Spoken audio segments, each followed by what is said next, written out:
Hello everyone, and welcome to this video on initial assessments at UCI. If you're watching this video, you've most likely watched the previous video on the basics of counseling services at UCI, and if not, a link to that video can be found below.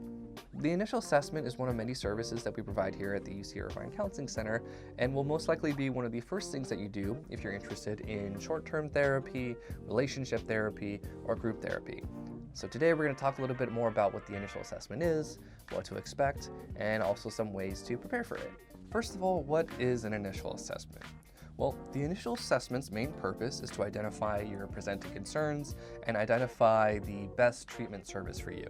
To do this, the therapist will gather a lot of background information to make a proper assessment for the best way to pursue your treatment goals and what are some of the best recommendations for you going forward.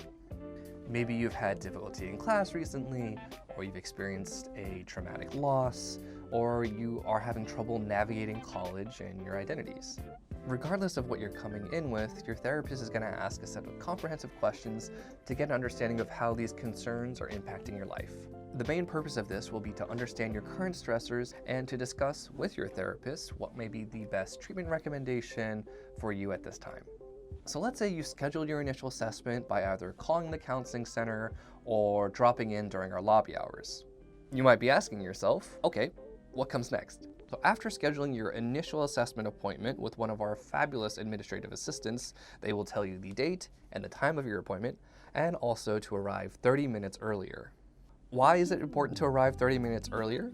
Well, it's to give you ample enough time to fill out all the information that you need before your session actually starts. You'll have time to read over and sign the consent form and a couple of clinical questionnaires.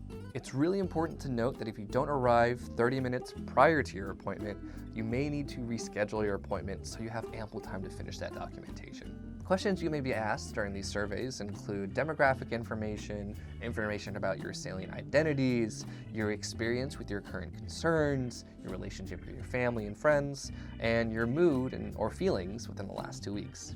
Then, the start of the appointment begins 30 minutes after you arrive.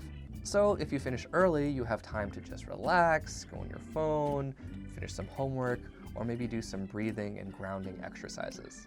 The therapist will then review your questionnaire before seeing you and get a good sense of what issues or topics or concerns you might want to focus on during this initial assessment.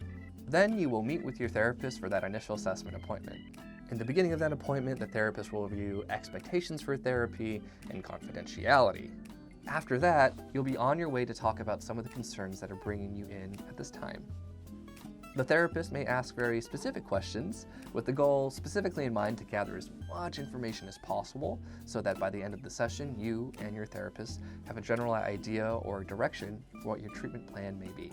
At the end of the session, you and your therapist will be talking about this treatment plan and what the next steps are. Each initial assessment looks different, but the hope is that you and your therapist have a good idea of what direction you should be going in after this session. Now that you know what to expect for initial assessment, here's some advice for navigating this session. Note that this isn't necessarily a guide, but rather some things you can consider before actually having that initial assessment appointment. Consider writing down all the things that you're hoping to seek therapy for and writing what you specifically need help on. Sometimes a lot of things can come up during the initial assessment, and we want to make sure that you have the opportunity to talk about the most important thing for you.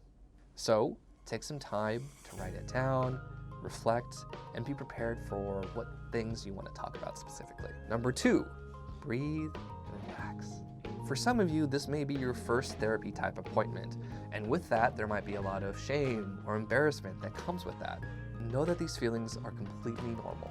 Some people don't appear nervous when they are, so let your therapist know if you're feeling a little bit nervous or embarrassed to share some of these thoughts.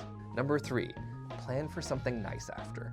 Lots of emotions and energy may be expended during your initial assessment appointment, so it's really important to make sure that you're making plans for after the initial assessment to relax, take a breather, and ground yourself before jumping into class or work or something else. Otherwise, that's all you need to know about what to expect and what advice you might want to consider before starting your initial assessment appointment. Thank you for watching this video. If you have any questions, feel free to call us or look at our website at counseling.uci.edu if you have any questions about initial assessments or the services we provide. Also, feel free to follow our social media accounts to stay up to date on our services. Thank you for watching, be well, and hope you have a wonderful day.